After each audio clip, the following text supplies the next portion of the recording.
Imagine having your own personal AI assistant that messages your friends on WhatsApp, books your dinner table, manages your calendar, all automatically.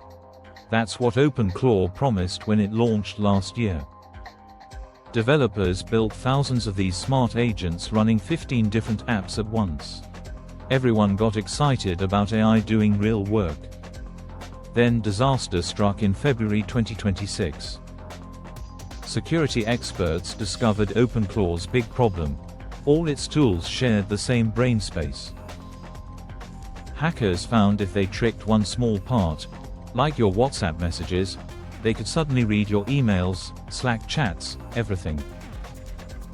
One study showed 26% of OpenClaw agents had this weakness. Its huge 28-megabyte code made it an easy target. Developers lost trust fast. Then NanoClaw arrived in January with a completely different approach. Instead of one big brain, NanoClaw creates a fresh, locked room for every conversation. Your WhatsApp chat with friends, safe in its own container.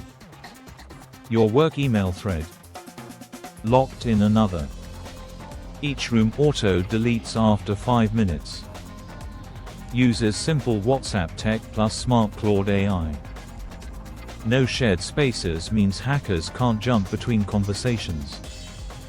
The Showdown: OpenClaw connects 15 apps but shares everything dangerously. NanoClaw focuses WhatsApp first but keeps every chat perfectly isolated. OpenClaw's like one giant house with all doors unlocked.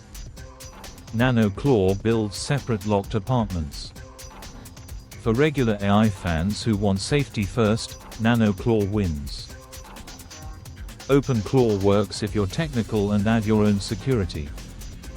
NanoClaw link first in comments. Which sounds safer for your first AI agent? Tell me below. Subscribe for more simple AI showdowns.